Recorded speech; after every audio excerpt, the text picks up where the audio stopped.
How's it going, everyone? Sethphir here, and today we are here to talk about something interesting, and that is why you are getting out leveled. So I know that the game has finally came out, and a lot of people are getting in, getting some action, and finally starting to explore Eternum, right? But then you see these people that are like, man, they're 30, they're 40 somehow. I know a lot of people in our guild are like 40 plus right now, and people are just like, how are they doing that? What is happening here? So I wanted to just do a quick touch up, especially for all of our people that are, maybe struggling a little bit or falling behind the level curve, or maybe you just want to explore some different avenues of leveling. I wanted to kind of touch up on a few topics just for you guys, so I can help share some of this knowledge that I have, and there are some changes that were different from the open beta to the actual launch of the game. So I wanted to touch up and kind of knock a few of those things out. So why are you getting out leveled? That is basically going to be coming mainly from town boards. And man, I know you're going to make fun of me. You're going to say it all the time. Seth always says town boards, town boards. Yep, town boards, town boards, town boards. Until you're blue in the face, town boards. So you need to try to cover one town full of town boards and make it sure it's a town in your faction, because that's going to be the best place to go, because you're going to get free or cheaper fast travels to that town. Having a house will also give you an extra fast travel, and setting your inn to a prime location will really increase your yield of XP on these town boards. I have a full guide explaining which missions you should take and which ones you should not take. So definitely go check that out, as I won't go into full detail here because that could take like 20-30 minutes, right? But essentially, a quick TLDR of that would be look at resources to turn in that you can gather that are not highly contested. So a highly contested resource that you should not turn in is iron. A low contested resource that you could easily turn in is lumber or timber or greenwood, because these are available everywhere, right? You don't have to find a specific spot or a spawn or wait on it. Whereas iron is something that is only in certain places, it's very spread out, everyone's looking for it constantly. So these are not good resources to donate. When you talk about actual professions, things like weaponsmithing and armor smithing is really good. Alchemy for the strong potions that you get from the drops, and maybe the weak health potions are good. Some of the mana potions are not worth, same with the regen, so don't tunnel in too hard on that. But those are a few quick tidbits. There's definitely a full detailed version of that, so be sure to look into that. So that is one of the reasons why you are getting out leveled. The second reason is probably because a lot of these people have a pre-made group. And as you can see on my screen here, this is my group. I play with them pretty much all the time. We go in and we do dungeons back to back to back. We used all of our Amarine orbs in Amarine and came out from like level 23 to like level 28-ish roughly, just spamming this dungeon. We know the route pretty well, and we just get things killed quick, right? That's what we do. So that's going to be something that's really important, is establish that group. If you don't have a company, then find some people within the world that will play with you. And if you do have a company, reach out to those company members, especially those that are close to your level, so that you can get things done like Amarine Dungeon. You can also get into the Starstone Obelisk area, which is the next dungeon after that, the 35 dungeon. And you can do good grinds like the Deadman Cove elites. There are some elites in Brightwood right around level 30, 35 that are on this little island in the south part that I talked about in one of my other elite farming spot videos that are really good to do. And that is probably going to be another prime reason why some people are pulling ahead of others. The third reason that you might be getting out leveled is the main story quest. So you want to try to keep up with this pretty quickly. And if you're doing these other two methods, those first two, you should be accelerating your main story quest, which is going to give you rapid XP, right? But it's a finite thing, so you can't do it always. So these are the big things to look for.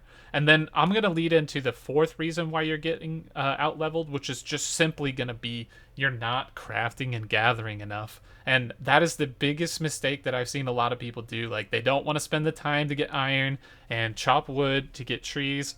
chop trees to get wood, kill the animals to level up your skinning, and then they move to a new zone, right? And then they can't get any of the resources in that zone because they didn't spend enough time to level it up.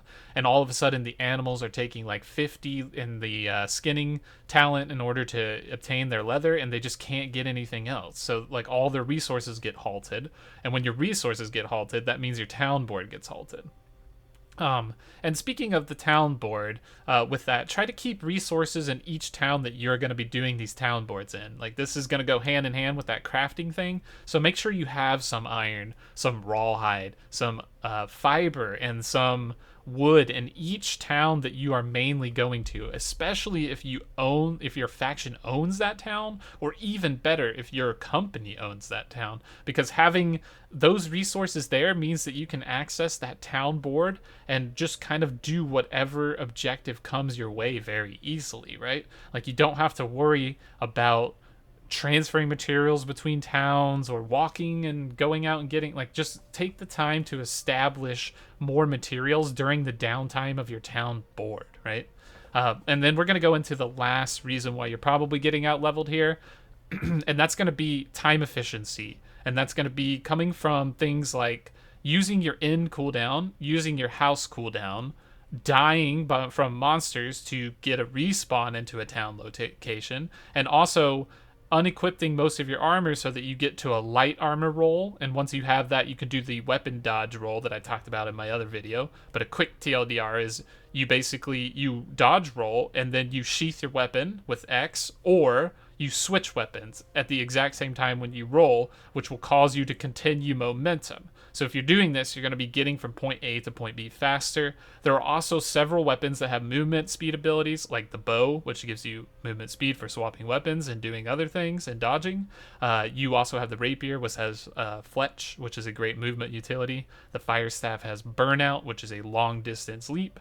And the great axe has charge, which is a very big dash forward, right? So having these abilities that will sort of let you get out of a sticky situation, but also just gain more distance from point A to point B is going to be really crucial. If you just straight auto run, you're going to get there in half the time, 1/4 the time, right? And if you can get there faster, that means you can do more, and that's going to be the big objective. Not to mention that you can use a lot of these abilities to cross rivers and gaps that would normally slow you down quite a bit. So make sure you're keeping up on these key points, and I promise you that your leveling experience will get a lot better. You'll start gaining town boards, levels and stuff from town boards. And the thing is that a lot of people in my guild were asking me too, man, like, Seth, how are you leveling so fast? How are you already there? And some of our other people, and that's literally what we tell them. And the moment they switch to it, they're like, yeah, I started doing town boards, and all of a sudden I'm leveling super fast. And that is what it is. Like, there's tons of tips that I could give you like all day long, but the biggest one that you should take out of it really is that town board thing. And if you kind of couple that with a few other bonuses, then you're just going to be sailing on past the competition.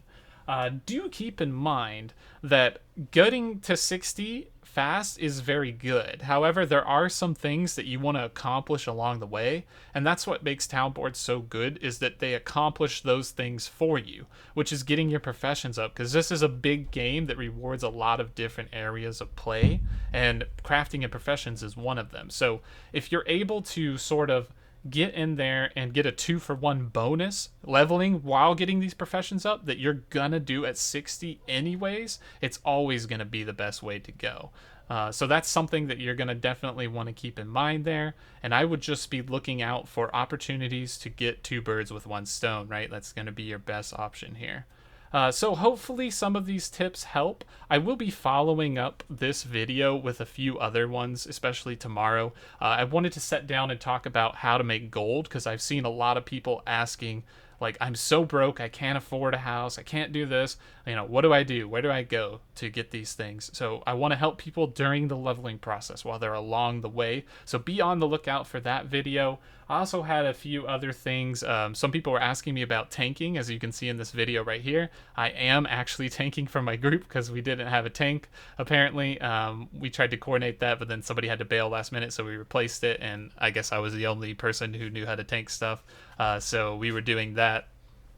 So I will be doing some videos featuring like how to tank in a dungeon and how to play around a tank in a dungeon, so that you can do things like do speed pulls and speed clears and do things more efficiently within these sort of expedition things, because there's a lot of mechanics and things that you need to do, especially as the tank, to where you can make things convenient for your team, like turning them around, facing them the other way, using your dodges correctly and your blocking mechanic correctly. So we'll dive deep into that into another video, and I have tons of footage of just tank stuff going on, for everything ranging from the boss encounter all the way to the trash monsters along the way, as well as some other different aspects of everything. So be on the lookout for that. And if you have any other ideas or suggestions that you want to see coming from me in the next couple of days, I'm going to be watching these comments and taking some ideas from it. So let me know what you're struggling with. Let me know what I can help share my knowledge with you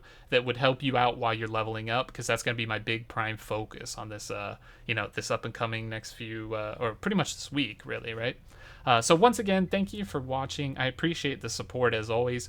And if you can, make sure to like, subscribe, and hit the bell. If you really want to support the channel, we also have a join button, so make sure to check that one out. Tons of cool badges, emotes, and perks on there, as well as some special Discord ranks. And we also have the Discord as well, which will give you a good place to sort of reach out to me, ask me questions when you wish, and talk with some community members who are just, sharing that journey along the way with you. All right, thanks for your time, everyone, and we will catch you in the next video.